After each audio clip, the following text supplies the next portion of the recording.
நடிகரும் மத்திய இணையமைச்சருமான சுரேஷ் கோபி புலிப்பற்கள் வைத்திருப்பதாக எழுந்த புகாரில் வனத்துறை விசாரணையை தொடங்கியுள்ளது. சுரேஷ் கோபி புலிப்பற்கள் வைத்து சங்கிலி அணிந்திருப்பதாக இளைஞர் காங்கிரசின் முன்னாள் தேசிய செய்தி தொடர்பாளரான முகமது ஹாஷிம் வனத்துறையில் புகார் அளித்திருந்தார். இது வனவிலங்கு பாதுகாப்பு சட்டத்தை மீறுவது என சுட்டிக்காட்டியுள்ள வனத்துறை வரும் 21ஆம் தேதிக்குள் புகார்தாரர் ஆதாரங்களை சமர்ப்பிக்குமாறு தெரிவித்துள்ளது. இதுபோன்ற வழக்கில் பிரபல ராப் பாடகர் வேடன் கைது செய்யப்பட்ட போது சுரேஷ் கோபி வசம் புலிப்பல் இருந்ததாக தகவல் பரவியது.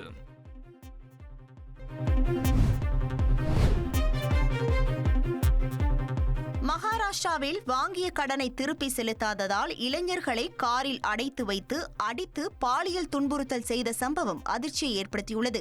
பர்பானி மாவட்டத்தை சேர்ந்த 2 இளைஞர்களை நிர்வாணப்படுத்தி கொடுமைப்படுத்தியதாகவும் அதை வீடியோ எடுத்து வைத்து இணையத்தில் வெளியிட்டு விடுவதாக மிரட்டியதாகவும் காவல் நிலையத்தில் புகார் அளிக்கப்பட்டது. அதன் அடிப்படையில் கடன் கொடுத்த கௌதம் திலீப் கோஸ்வாமி என்பவரை கைது செய்த போலீசார் அவருக்கு உடந்தையாக இருந்த பஞ்சுபாய் கோஸ்வாமி, தேராஜ் மற்றும் பரத் உள்ளிட்ட 3 தேடி வருகின்றனர். ஃப்ரெண்ட் ஆக்கிக்கோங்க. தந்தி டிவியின் சப்ஸ்கிரைபர்ஸ் அண்ட் ஃபாலோவர்ஸ் குடும்பத்துல நீங்களும் இணையுங்க.